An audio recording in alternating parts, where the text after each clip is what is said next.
Bonjour et bienvenue à Vue d'ici. Cette semaine, pour les reportages, Mégane s'est rendue à une matinée découverte de musique africaine qui s'est très bien déroulée. Ensuite, elle a participé au tournoi de bal de Sainte-Brigitte de Laval et finalement, je vous présente une cueillette des légumes de la ferme des Cantons qui était organisée dans le stationnement de la CCAP. Bonne émission! Aujourd'hui, l'École de musique Djembé de Québec s'est déplacée du côté du Parc des Fleurs de Sainte-Brigitte de Laval pour venir animer la première journée familiale par excellence. Au programme chant africain et danse africaine.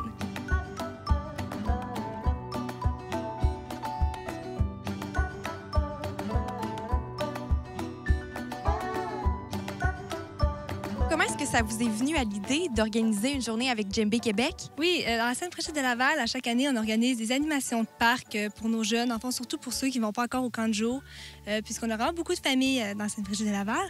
Puis Djembé Québec, on trouvait que c'est quelque chose de plus animé, plus participatif qu'à l'habitude, donc c'est vraiment une occasion de faire participer la population. Puis qu'est-ce que ça représente justement de recevoir une équipe comme ça dans votre ville? C'est vraiment une occasion hors du commun. On était super contents que ça ait fonctionné. C'est sûr que c'est ça, c'est une activité que les gens n'ont pas l'habitude de faire. Aujourd'hui, au niveau du déroulement de la journée, comment est-ce que ça va se passer avec Djembé Québec? Dans le fond, c'est une activité ouverte à tous. Donc, nous, on a annoncé sur notre page Facebook, sur notre site Internet, l'activité. Ça débute à 9h30. C'est gratuit, donc les gens arrivent, ils vont s'installer. Il va y avoir des chansons, de la musique. Ils vont pouvoir jouer eux-mêmes de la musique avec eux. Ça va vraiment être une activité interactive. Au niveau de la programmation cet été dans la ville de Sainte-Brigitte de Laval, ça ressemble à quoi? Nous avons des cinémas plein air, des spectacles le soir, puis des petites animations de parc comme aujourd'hui. Il y a eu un boom de population avec les jeunes ici. Est-ce que vous organisez des choses spéciales pour eux l'été? Oui, c'est ça. On prend en compte ce boom de population-là. On sait que les activités familiales, les activités pour les jeunes, c'est vraiment quelque chose qui est en demande. Donc, nos animations de parc, c'est vraiment en lien avec ça. Vous organisez beaucoup d'animations de parc cet été. Est-ce que ça se tient toujours au même parc? Non, on essaie vraiment de varier pour pouvoir animer la ville le plus possible. Donc, on varie nos parcs. Cette fois-ci, c'est au Parc des Fleurs du Golfe, mais on en a vraiment au Parc Richelieu, au Parc de la rue Richelieu, on en a partout. Puis, nos cinémas plein air, puis nos spectacles aussi, ça varie. Si les gens veulent rester à l'affût de votre programmation, est-ce qu'il y a un site Internet où ils peuvent se rendre? Oui, toutes nos activités sont sur le site Internet de la ville de Sainte-Brigitte de Laval. Sinon, elles sont aussi sur notre page Facebook. On a un événement pour chacun de nos événements. Outre les activités dans les parcs pour les jeunes, est-ce que vous offrez, vous, la ville, d'autres activités pour les gens de tous âges? Oui, nous avons, premièrement, on a les camps de jour, tout ce qui est des spectacles comme la fête de la Saint-Jean, c'est nous qui sommes organisé ça, puis plein d'événements comme ça, c'est la ville qui les gère.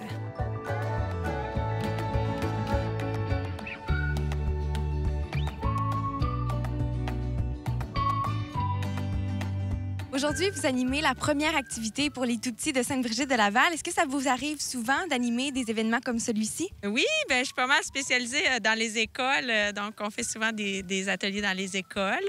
Des activités comme ça dehors, oui, des camps d'été. On est là pour les petits et pour les grands. On va être aussi au Festival d'été de Québec vendredi avec un groupe complet. Et depuis combien d'années est-ce que Djembé Québec existe? C'est depuis 2009 qu'on travaille à Québec, puis dans la province de Québec en général. Animation de djembé, de danse africaine, de chant, de l'Afrique de l'Ouest. Et qu'est-ce qui vous a donné envie d'ouvrir une école comme celle-ci? En fait, c'est la demande. Je me fais toujours demander de revenir, d'aller un peu partout. Puis j'aime donner des cours aussi aux adultes. Donc, on donne aussi des cours de djembé puis de danse pour adultes. Aujourd'hui, comment est-ce que vous allez animer l'activité pour les tout-petits avec les djembés et les autres instruments? Alors, ça commence à 9h30. On va faire 20 minutes de spectacle. Ça va peut-être attirer plus de monde avec le son qu'on va entendre jusque dans les montagnes, les djembés, le balafon. Puis après, il va y avoir 20 minutes de djembé. On a amené une quinzaine d'instruments, plus des maracas pour faire un atelier de percussion de 20 minutes. Et ensuite, on veut danser la danse africaine. Alors, on va enseigner la danse. Puis, j'ai mon ami africain, Mamadou, qui va jouer le djembé pour qu'on danse tous ensemble. Et si les gens aujourd'hui adorent le djembé et voudraient s'inscrire à l'école, comment est-ce qu'ils peuvent le faire? Il y a un site web, il y a djembéquebec.com et puis on peut suivre les cours à l'automne. Et tout au long de l'été, votre programmation va tourner à travers le Québec. Ça ressemble à quoi? Après le Festival d'été de Québec, on va aller au Nouveau-Brunswick, à Saint-André. On va aller au Festival Jam à Sutton. C'est un gros festival de percussion qui dure toute une fin de semaine avec des jams. On va aller à Sherbrooke. On se promène un peu partout. Et si vous aviez à envoyer l'invitation aux gens pour qu'ils viennent participer à des activités de djembé ou pour qu'ils s'inscrivent à l'école, comment est-ce que vous feriez l'invitation? Bien, venez visiter le site web djembéquebec.com. Vous pouvez m'écrire, m'appeler. On va vous dire c'est quand les cours. Puis embarquer dans la musique africaine, ça donne de l'énergie. Je vous remercie puis je vous souhaite une super belle journée aujourd'hui. Merci. Bonne journée.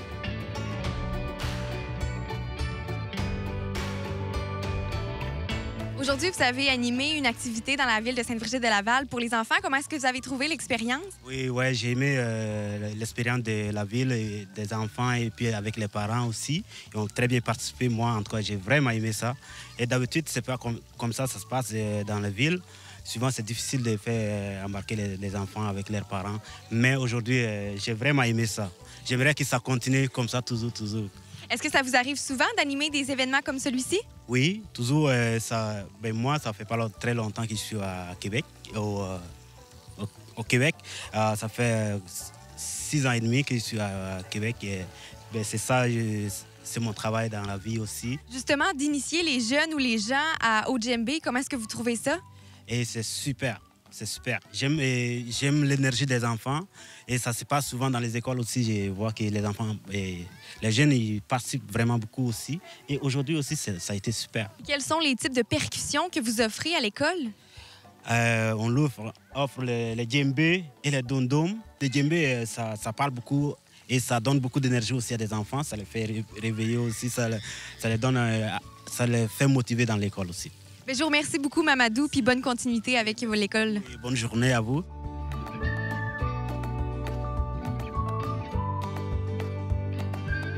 La ville, à chaque été, là, il organise beaucoup d'activités pour les familles et les jeunes. Donc, régulièrement, on vient participer aux activités. Mais j'ai trouvé ça vraiment bien. C'est vraiment le fun pour tout le monde, là. Ça nous ouvre des horizons sur des nouveaux genres de musique. Mes enfants suivent des cours de musique. Mon gars fait des percussions. Fait qu'il a vraiment aimé pratiquer le djembé aujourd'hui. J'ai trouvé ça le fun à cause que moi, j'ai joué du drum. Puis sur les djembés, ça fait comme un peu sur le drum. Nous, on a beaucoup aimé. Les enfants jouent beaucoup de musique aussi. On a déjà un djembé à la maison. Donc, je crois que ça va peut-être leur donner le goût de peut-être jouer un peu plus avec celui qu'on a à la maison. Est-ce que vous avez l'intention de participer à d'autres activités organisées par la ville cet été? Oui, c'est sûr. Je surveille les activités justement pour rendre l'été agréable. Moi, je suis à la maison avec les enfants, donc on en profite. Oui, il y a des cinémas en plein air, il y a des yogas d'organisés au parc Richelieu. On regarde à chaque semaine là, les activités. On a 4 enfants à la maison, donc l'été, on essaie de leur trouver des petits trucs à faire. Comment est-ce que tu as trouvé l'activité de djembé aujourd'hui? Vraiment le fun. Est-ce que c'était ta première initiation à la musique africaine?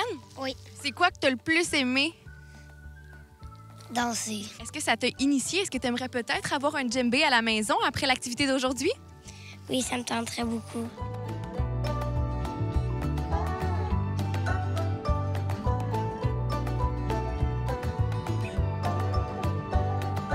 L'équipe de Djembé Québec a fait bouger les petits et les grands aujourd'hui dans la municipalité de Sainte-Brigitte-de-Laval à l'occasion de la première journée organisée pour les tout-petits. Si vous aussi vous avez envie de participer avec vos tout-petits à une des activités proposées par la Ville, rendez-vous sur leur site Internet pour de plus amples détails.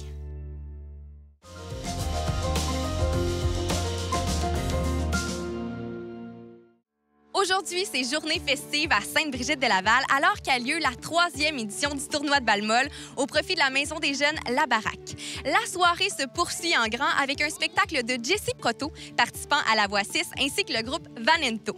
Un spectacle aussi de jeunes talents qui sera pour la première édition présenté ici ce soir à Sainte-Brigitte-de-Laval.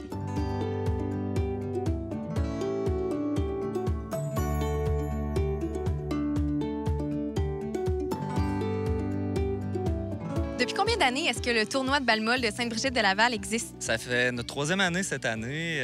Ça grossit beaucoup d'année en année.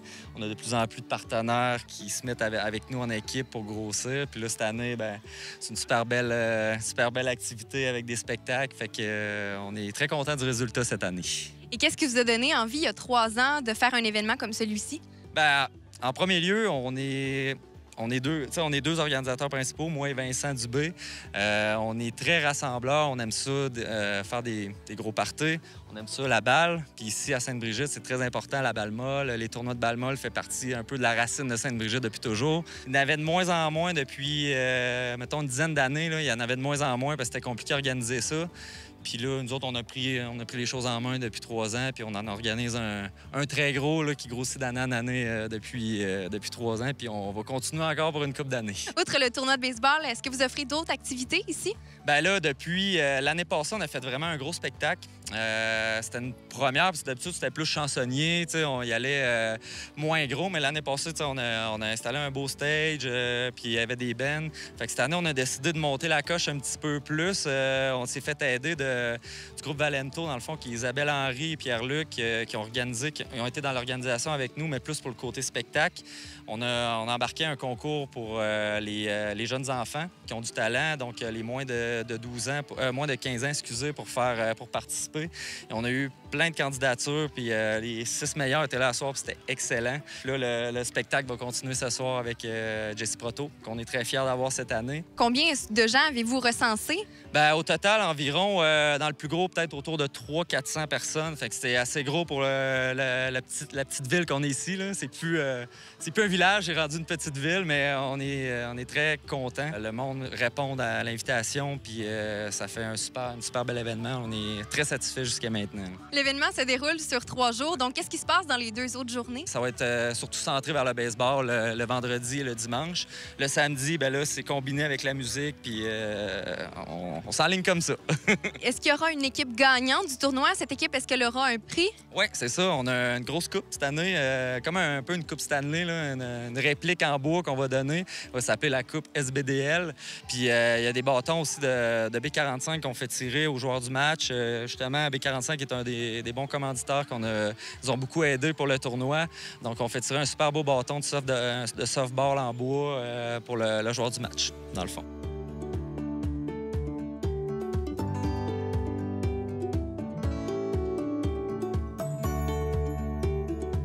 En tant que chanteuse, qu'est-ce qui vous a poussé à justement ouvrir un volet pour les jeunes talents? Moi, quand j'ai commencé à chanter quand j'étais petite, j'adorais. Puis le premier contact avec une scène, c'est super important.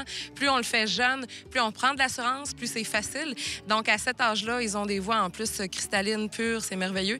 Alors, on avait vraiment envie d'y aller avec des jeunes d'ici. Finalement, c'est 6 candidates âgées de 11 à 13 ans qui ont participé avec des styles musicaux différents, des voix variées. C'était vraiment du beau talent brut.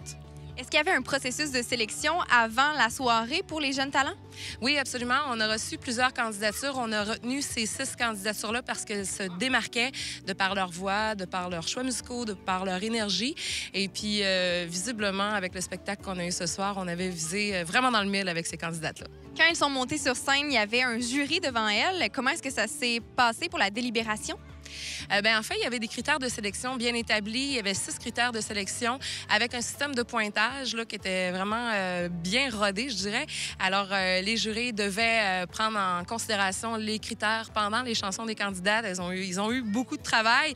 Alors, le tout s'est débattu entre les jurés et ils ont décidé d'aller avec la gagnante pour l'ensemble de l'œuvre à cause de son aisance, de sa voix, de sa justesse, du choix de la chanson. Donc, c'est la jeune Danica Gagnon qui a gagné la première édition du concours Jeunes Talents SBDL. J'imagine que la grande gagnante avait un prix à gagner. Absolument. Les gagnantes étaient invitées en un premier temps à aller chanter avec Jessie Proto la chanson Lies, qui est vraiment son tube qui joue beaucoup à la radio actuellement. Super de bon tube d'été d'ailleurs. Alors, les candidates sont allées sur scène avec Jessie Proto, qui a été très généreux. Les filles ont fait ça vraiment comme des championnes. Mais c'était pas juste ça le prix. Le prix, c'était vraiment le 3 heures d'enregistrement au Gym Studio. Danica Gagnon va pouvoir aller passer un 3 heures en studio pour enregistrer une chanson avec Jimmy. En plus du concours de jeunes talents, niveau musical, qu'est-ce qu'il y avait d'autre dans la programmation? En plus du concours, on a la chance cette année d'avoir un gars rempli de talent, Jesse Proto, qu'on a connu, nous, le public, avec le concours La Voix. Ensuite de ça, côté musical, il y a nous qui revenons cette année. Valento, c'est moi, Isabelle Henry, avec Vincent Thomasin, Pierre-Luc Vallée et Emmanuel Delis aux percussions. Ensuite, Pierre-Luc Vallée et Andrew Vallée qui vont terminer la soirée en chanson.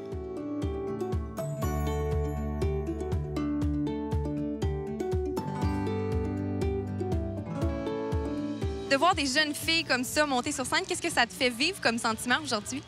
Ça me rappelle quand j'avais 16 ans, mes premiers spectacles, tout le chemin qu'il y a à faire. Puis je trouve que les filles qui se sont présentées aujourd'hui, ils ont une certaine hargne qui est importante dans ce milieu-là. Après La Voix, c'est beaucoup de tournées un peu partout à travers le Québec, mais de venir jouer veux pas aujourd'hui dans ta ville, comment est-ce que tu te sens? C'est le fun de retourner aux sources. J'ai des amis qui sont là, qui m'avaient pas vu depuis longtemps, depuis le primaire. Puis ils m'ont fait, tu sais, quand tu revois un ami que t'as pas vu depuis longtemps, puis que tu deviens. C'est sûr que les gens m'ont vu à la télé, ils savent un peu ce que je deviens, mais juste de serrer la main puis de voir ces gens-là, voir les gens, le chemin qu'ils ont pris, l'évolution de chaque être humain. Moi, je trouve ça le fun. Jessie, ton année 2018 jusqu'à maintenant, comment est-ce que ça se passe? Est-ce que tu vis un peu le rêve? Oui, absolument. C'est sûr que j'ai travaillé beaucoup pour ça. Je l'ai pas volé à personne. La Voix m'a aidé, mais j'ai placé des pions avant La Voix aussi. J'ai lancé une chanson qui s'est retrouvée dans le top 10, qui est encore là depuis 1 an, ce qui est un exploit en soi pour moi. Là. Ça, je suis vraiment, vraiment fier. La chanson que j'ai faite avec Domino, la chanson Lies. Éric Lapointe, le plus beau cadeau que j'ai eu, en fait, de l'émission La Voix, c'est Éric Lapointe qui m'a invité avec lui en spectacle, à chanter avec lui.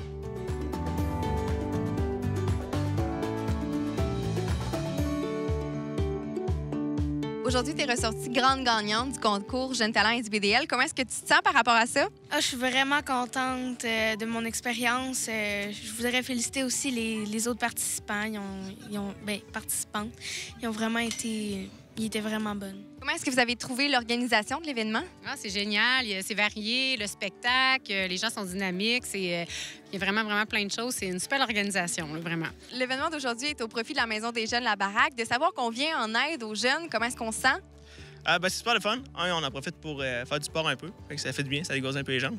Puis savoir qu'on peut rendre service un peu à la communauté, là, ça fait du bien.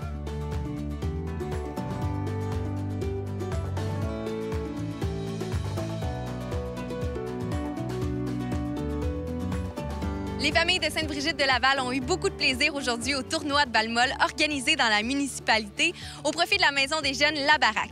Vu la popularité de l'événement, le tournoi sera assurément de retour l'an prochain avec encore plus de nouveautés et bien de la musique.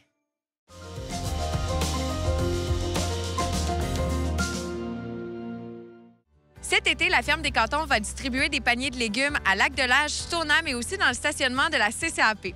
Aujourd'hui, nous allons rencontrer des personnes qui ont opté pour les paniers de Louis-Antoine et son équipe.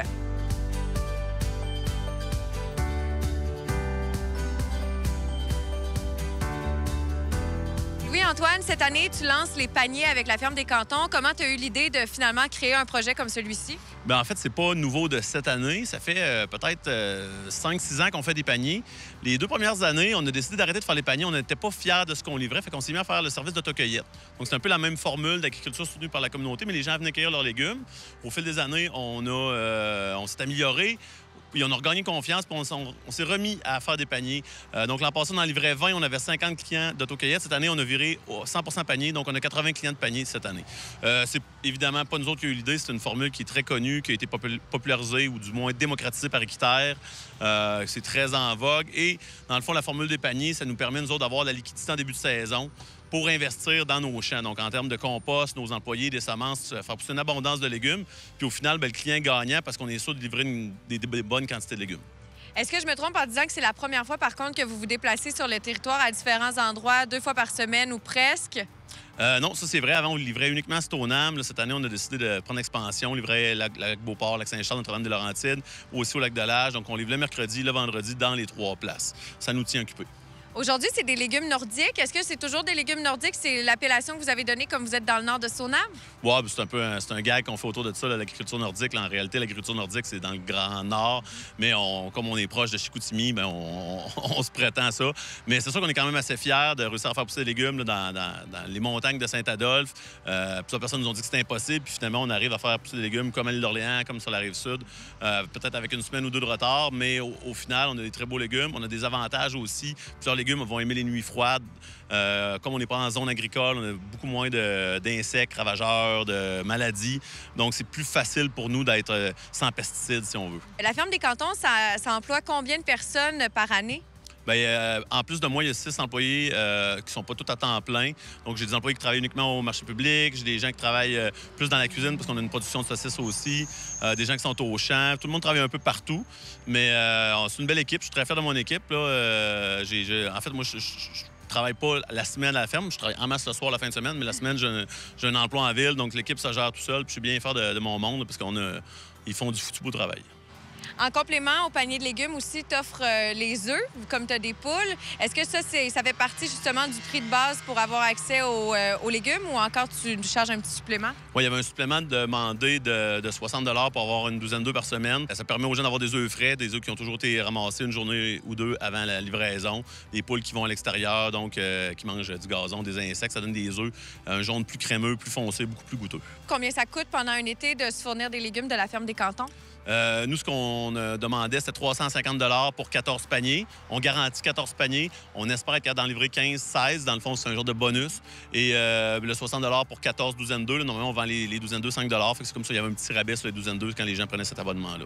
Parfait. Pour l'année prochaine, si on veut s'informer, est-ce que c'est sur votre page Facebook ou encore sur un site Internet? Bien oui, évidemment, on invite les gens à suivre notre page Facebook. On essaie de garder dynamique là, avec des images de la ferme. Mais aussi, on a le site Internet www.lafermedescantons.ca où on peut s'abonner de façon électronique là, à nos paniers. Justement, tu l'as mentionné, vous êtes beaucoup présent sur les réseaux sociaux. Est-ce que ça vous aide justement à vendre vos paniers, à vous faire connaître? Oui, énormément. On travaille beaucoup avec Facebook. Ce qui est le fun de Facebook, c'est qu'il nous permet de faire de la publicité géolocalisée. Donc, dans le fond, au lieu de faire une publicité qui s'adresse à l'ensemble de la région de Québec, on est capable de cibler les gens de Stoneham, de Lac-Beauport, en les identifiant dans la publicité. Donc, les gens se sentent interpellés puis ça les amène à lire la publicité. Et puis, justement, ça nous permet de travailler localement puis de mettre en marché nos produits localement aussi. Je voudrais aussi t'entendre sur l'importance d'encourager les producteurs locaux comme toi. Bien, c'est capital si on veut que les producteurs survivent. On sait que l'agriculture, c'est pas ce qu'il y a de plus payant et rentable. Ça demande beaucoup de travail. Donc, c'est très important de venir au marché public, d'encourager les producteurs. Ça serait le fun que Stoneham développe encore plus ce créneau-là parce qu'il y a un potentiel. Puis je pense que j'en suis la preuve qu'on réussit à faire pousser des choses. Il y a Forêt Vive qui fait du sirop d'érable, Poussin Vert qui font des pousses. Il y a les Jardins de la Résilience aussi qui font des légumes rares. J'en oublie sûrement. Donc, je vous encourage à venir nous acheter des produits parce que c'est frais, c'est local, c'est sans pesticides. Puis ça va donner la chance à d'autres aussi là, de former la communauté.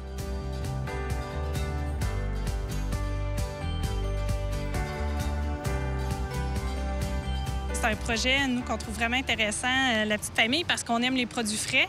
Puis on a un côté écolo important, là. Donc le fait que c'était tout près de chez nous, c'était un point qui a orienté notre choix finalement vers la ferme des Cantons. Là. On s'entend qu'au Québec, on produit des légumes surtout en été, pas en hiver. Pourquoi vous optez pour ça, même si c'est pas 365 jours par année? En fait, si c'était disponible 365 jours, j'aimerais ça. Mais pour moi, la consommation de fruits et légumes, c'est une grosse partie de notre alimentation. C'est vraiment important. Puis de soutenir l'économie locale aussi, c'est quelque chose qui nous touche beaucoup.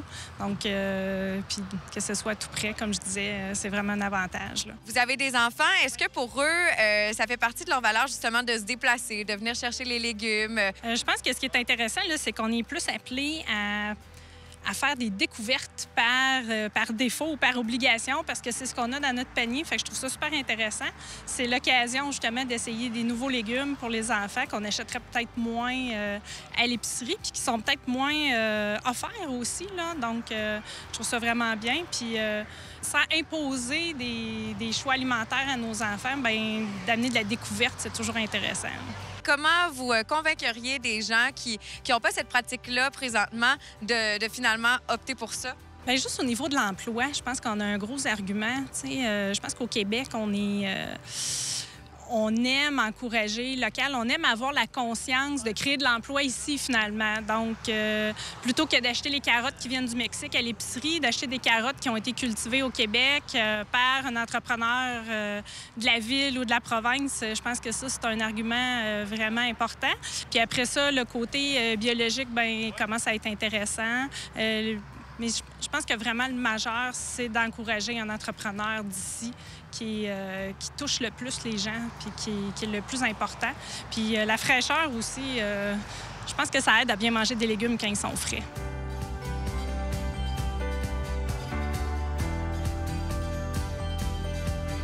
Excellent. Je pense que j'ai jamais mangé des bons légumes comme ça. Là, on se cachait presque dans le frigidaire pour en manger en cachette. C'était comme des chips là, que tu trouves excellents, mais là, c'était des épinards. C'est quoi ton légume préféré? Toutes. T'aimes tous les légumes. Qu'est-ce que t'aimes du goût des légumes de Louis-Antoine? T'as pu y goûter la semaine dernière. Est-ce qu'ils sont frais? Oui, ils sont très frais. C'est vraiment la première fois qu'on essaye ça, puis vraiment, à date, mais c'est sûr que c'est juste la deuxième fois, là, mais on est extrêmement satisfaits. C'est encourager manger local, c'est moins d'émissions de gaz à effet de serre. Fait que c'est meilleur pour notre planète puis celle qu'on laisse pour nos enfants. D'encourager local, pourquoi c'est important? Bien, ça reste que l'économie reste par ici aussi. Fait que plutôt que d'encourager des fermiers du Mexique, pourquoi pas encourager ceux-là de Stoneham, dans le fond. Là. Moi, je pense que quand on peut se procurer les légumes via des fermes locales pendant l'été, oui, c'est définitivement un motivateur, c'est biologique. Tu le goûtes, là, les légumes, c'est frais, donc définitivement, c'est un gros motivateur.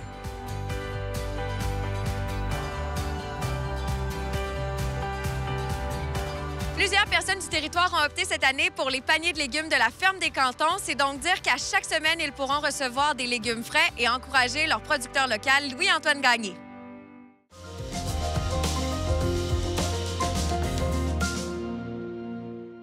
Merci d'avoir écouté Vue d'ici encore une fois cette semaine. N'hésitez pas à partager l'émission en vous rendant sur votre page Facebook et sur celle de ccap.tv. Vous pouvez aussi la regarder à nouveau en vous rendant sur notre site Internet et n'hésitez pas, si vous êtes membre, à utiliser la plateforme CCAP Go. À la semaine prochaine pour 3 nouveaux reportages de Vue d'ici.